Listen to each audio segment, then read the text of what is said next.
We talked last hour about Caleb Williams and the Bears starters not playing in the preseason opener, the Hall of Fame game coming up on Thursday. Yep. LaVar's been really, really into whether or not Aaron Rodgers is going to play in the preseason. Like, he has demanded answers, and so Robert Saleh stepped up yesterday and spoke about his decision. Will he play any preseason snaps? We haven't really talked about it. My instinct right now as I stand here is we'll see. Your instinct is we'll see. My instinct is no, but I saw you going. But I want to leave it open that that third game is the one where we're deciding. So he definitely won't play the first two, but the discussion on the third one we just haven't quite had yet. So he's leaning towards not playing him in the preseason. Now, this is, I believe my math is correct on this. So let's just say, hypothetically, they go by what Robert Saleh's instinct is, which is to not play him in the preseason. So what you're telling me is that he's had 14 snaps, preseason included, last year in a year and a half. 14 snaps. And the first time back, you won it in real time against the Niners on Monday night to open up the year on the road.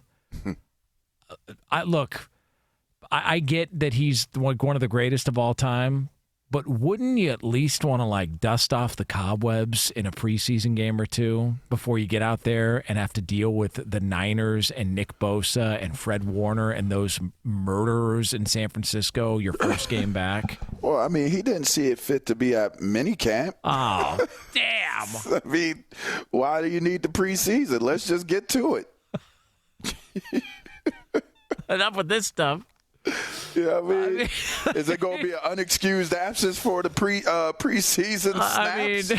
I just... Dang. Why didn't he just go to Egypt right now? That's 4 weeks. That's a month.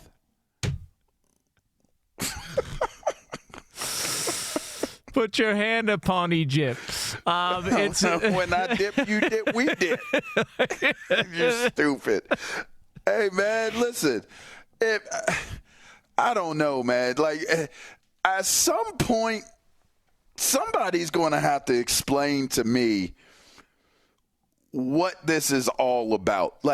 I really believe that we've gotten to a point, and I've said this before, and I don't like to venture outside of the parameters of sport just because I just don't want to have those types of conversations. I don't. I have them in my private life. I do not have them in public forums because people can't handle the truth. And I don't like getting caught up into those types of conversations. Our society has weakened. You could see it in the obesity level. You can see it in the enrollment of our armed forces. You can see it in the decline in our first responders. There are so many different things that can show you that you can identify that we have become very, very soft. You know, physical education used to be a requirement. You had to do basically basic training when you were in school and doing phys ed. It was almost like you were preparing to go to war in gym class. That doesn't exist anymore.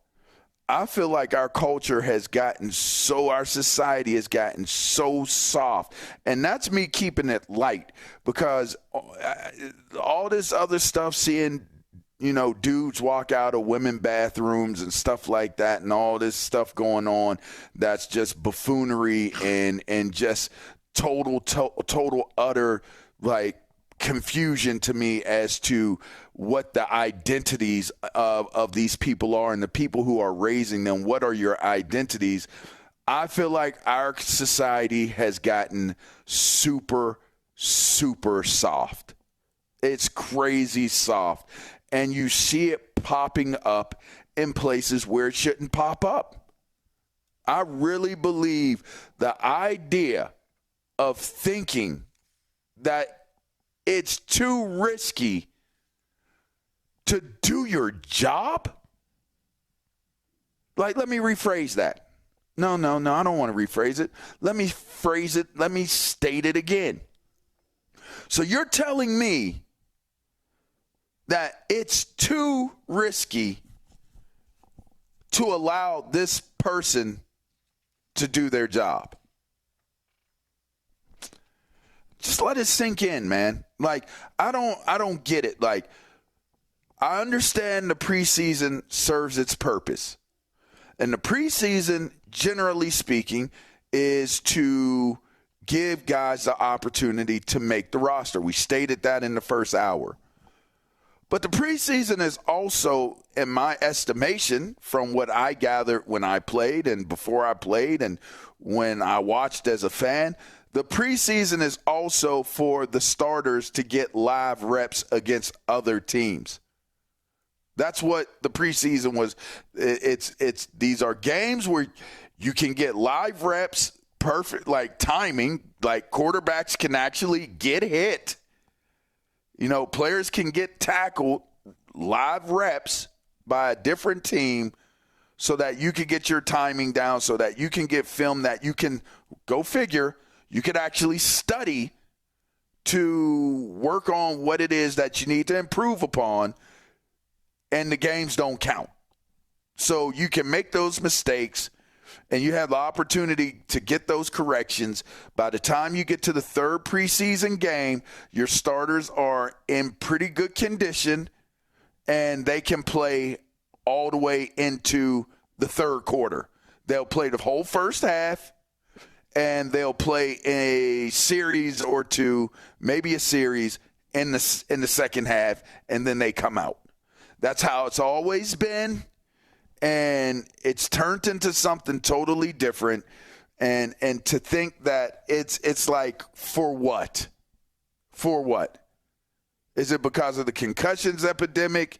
Is it because of the amount of money they're paying these guys? Is it like, what is it really that you're saying to me that their job, the job that they're getting paid millions of dollars to do, we're not going to have them do their job for what?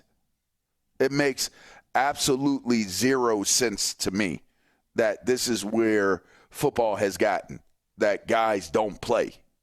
He may get hurt. There's no reason to risk it. What's the benefit of it? Well, then don't have the game. It's kind of wild to think about that entire, like, how many jobs, because, like, let's just say the entire staff, and I forget who it was that brought this up recently, but they said one of the parts that doesn't get talked about a lot is that when a coach gets fired, there's always people calling for jobs. Like, and it might have been Dave Wanstead in an interview I heard say this once, but he said, you know, what a lot of people don't talk about is when a coach gets fired, it's not just the coach who gets fired that the fans are calling for. It's all of the people on his staff, people who maybe aren't making, you know, a significant amount of money, that all of a sudden they're being uprooted. Like, financially, they're in a different spot than this coach who's getting millions. And, like, there's a lot of people impacted by somebody losing their job in sports like a coach. Yeah. So basically what Robert Saleh is saying is that this entire organization and dozens of jobs all are depending on Aaron Rodgers' body being healthy, is basically what he's saying. Like, because if Rodgers is hurt and they put together a season like they did last year, everybody's gone, and everybody there knows it. So it almost feels like they've got him bubble wrapped just to get to the season, and then, well, whatever happens, happens. And I look at it and go, yeah, but wouldn't you feel like if you were coming, you ruptured your Achilles. When you were coming back from your Achilles, like, wouldn't you I never came back. I know, but, like, if you were going to come back, like, wouldn't you want at least, like, some preseason action? Like, just to know before you get to real game action? Jonas, it's his job. I don't understand. Like, this seems so foreign to me. Like, I guess I'm old school. I guess I'm outdated, and I guess the way I think is not feasible or sensible. It's my job. I'm preparing all off season. I should be able to go in there and play. I should want to go in there and play. I should need to go in there and play. I should have to go in there and play because it's my job. Like, I don't care. Like, somebody is here to replace me. Somebody here is trying to replace me. I'm going to do my job, and I'm going to try to do my job at the highest level, and I'm going to do what's asked of me. That's what I'm going to do. I'm going to deliver that. Whether I'm a first ballot bona fide Hall of Famer, whether I'm Patrick Mahomes and my body of work is solidified, it's my job. It's my job. And by the way, it is what they call, what's that? What's it called? A full contact sport. It's a full contact sport, which, by the way, the rules have been altered so much at this point that quarterbacks barely have much to worry about to concern themselves with. And yet, and still, you're nervous about the idea that he could get injured playing limited reps. I just to me, it sets a precedence that is unbelievable. It's unbelievable to me. Like, it's soft. It's just soft. It's a soft approach. It's a scared approach. It's a cautious approach. It's a safe approach. And if that's what you're going to do in football, I don't know, man. Like, it used to be a sport that you actually compared to the military. Like, we're going to war out here. I'm a soldier, this, that, and the other. Like, man, I don't know about all that anymore, man. It's just different, man. Yeah. It's just the whole idea of it is just very different now. It's just different. So I don't know. I'm not mad about it. I'm just saying it's weird to me to think that your job is to play ball. So why aren't you playing? Like, nobody's saying you got to play 4 quarters, but you're telling me we're not going to use Caleb Williams, who is a rookie. We're not going to use him at all because there's no reason to risk getting him hurt. It's weird to me, man. Yeah.